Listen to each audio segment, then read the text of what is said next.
আসসালামু আলাইকুম। আমার নাম দেবেন শর্মা মিথুন। আমি বর্তমানে পড়াশোনা করছি এমবিবিএস থার্ড ইয়ারে। তো আমি আমাদের জুনিয়র যারা আছে তাদের থেকে কয়েকটা প্রশ্ন করব। ওরা এখানে আসছে রিসেন্টলি, আবার অনেকে সিনিয়র আছে। তো আমি প্রথমে জানতে চাইবো তোমার থেকে, তুমি বর্তমানে কোন মেডিকেলে পড়াশোনা করছো, তোমার নাম কি এবং তুমি তোমার বাসা কোথায় বাংলাদেশে? আসসালামু আলাইকুম। আমার নাম মোহাম্মদ আব্দুর রহমান রাসেল। আমি বর্তমানে ইন্টারন্যাশনাল ইউরোপিয়ান ইউনিভার্সিটিতে সেকেন্ড ইয়ারে অধ্যয়নরত আছি এবং আমি বাংলাদেশ ঢাকা থেকে এখানে এসেছি। আচ্ছা, তুমি প্রশ্ন করবো তোমার নাম কি, তোমার বাসা কোথায় এবং তুমি কোন মেডিকেলে পড়াশোনা করছো?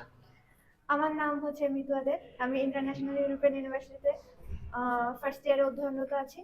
আমি আসছি চট্টগ্রাম থেকে। তোমাকে প্রশ্ন করবো কয়েকটা। তুমি ইন্টারন্যাশনাল ইউরোপিয়ান মেডিকেল ইউনিভার্সিটি পড়াশোনা করছো, এখানে কিরকম ফ্যাসিলিটিস দেওয়া হচ্ছে? তো ফার্স্ট অফ অল যদি আমাদের ইউনিভার্সিটির ফ্যাসিলিটি সম্পর্কে বলতে চাই, তাহলে আমাদের ইউনিভার্সিটিতে ইন্টারন্যাশনাল টিচার দ্বারা পড়াশোনা করানো হয়। প্লাস আমাদের এখানে অনেকেরই, আমাদের যারা বাংলাদেশি স্টুডেন্ট আছে তাদের অনেকেরই কোয়েশ্চেন থাকে যে এখানে কোন ল্যাঙ্গুয়েজে ইউজ করে এখানে পড়াশোনা করানো হয়। তো চিন্তার কোনো কারণ আমাদের এখানে সব যে মেডিকেলের বইগুলো সেগুলো সব ইংরেজিতে থাকে এবং আমাদের যে ইন্টারন্যাশনাল টিচার দ্বারা পড়াশোনা করানো হয় এটার একমাত্রই কারণ যে আমাদের এখানে ইংলিশ মিডিয়ামে পড়াশোনা করানো হয়। এবার আমি মিতুয়াকে প্রশ্ন করব। তুমি তো ইন্টারন্যাশনাল ইউনিভার্সিটি ফার্স্ট ইয়ার পড়াশোনা করছো, তো এখানে তোমাদের সাথে আর কোন কোন দেশের স্টুডেন্ট পড়াশোনা করছে?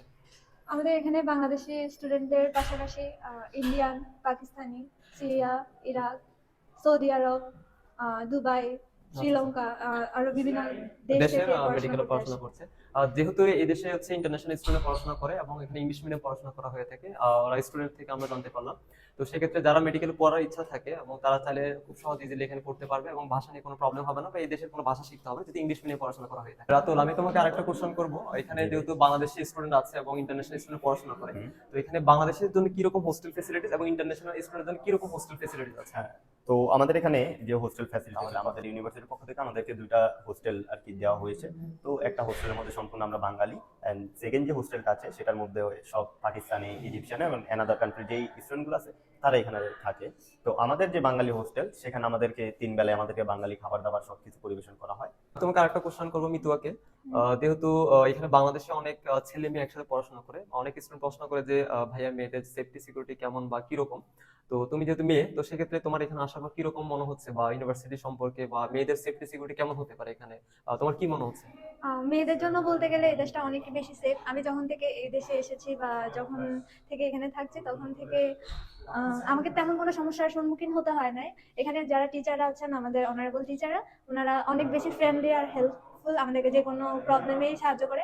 আর আমাদের সিনিয়ররা, তারা অনেক বেশি সাহায্য করে। আর মেয়েদের সেফটি নিয়ে যদি বলতে যাই তাহলে বলতে হয় এই দেশটা মেয়েদের অধিকার নিয়ে অনেক বেশি স্ট্রিক্ট, প্লাস হচ্ছে মেয়েদের সুরক্ষা নিয়েও অনেক বেশি স্ট্রিক্ট। তো আচ্ছা, এখানে যারা দেশে বের আসতে চায় তুমি বলো তাদের উদ্দেশ্যে কিছু, তারা মেয়েদের জন্য তারা কি আসতে পারবে এখানে কোনো সমস্যা? হ্যাঁ, অবশ্যই আসতে পারবে। আচ্ছা। এখানে অন্যান্য দেশের তুলনায় আমি যা দেখলাম, বাংলাদেশেও ছিলাম, এখানেও আছি, আচ্ছা, তো এখানে আমার অনেক বেশি ভালো লাগে। ঠিক আছে, ধন্যবাদ তোমাদেরকে।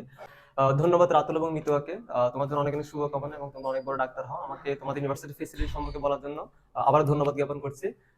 আপনাকেও অসংখ্য অসংখ্য ধন্যবাদ, কারণ আমাদের ইউনিভার্সিটি ফ্যাসিলিটি সম্পর্কে এবং আমাদের ইউনিভার্সিটি সম্পর্কে তুলে ধরার জন্য। আপনাকেও অসংখ্য ধন্যবাদ। আপনার সাথে কথা বলে অনেক বেশি ভালো লাগলো। আসসালামু আলাইকুম। আসসালামু আলাইকুম ভাইয়া। ওয়ালাইকুম আসসালাম। ঠিক আছে। যারা কিরগিজস্তান আসতে চাও, যারা দেশে বের আসার ব্যাপারে অলরেডি আমি তোমাদের যারা সিনিয়র আছে এখানে অনেকের সাথে কথা বলেছি। তো সেক্ষেত্রে তোমাদের যে কোনো হেল্প লাগলে এখানে কিরগিজস্তান আসার ব্যাপারে আমি তোমাদেরকে হেল্প করতে পারবো, নক করতে পারবো। আমাদের অলরেডি ফেব্রুয়ারি সেশনে অ্যাডমিশন চলছে। তো সেক্ষেত্রে দেরি না করে তোমরা এখানে অ্যাডমিশন নিতে পারো। সবাইকে ধন্যবাদ এবং সবার জন্য শুভকামনা রইল। আসসালামু আলাইকুম।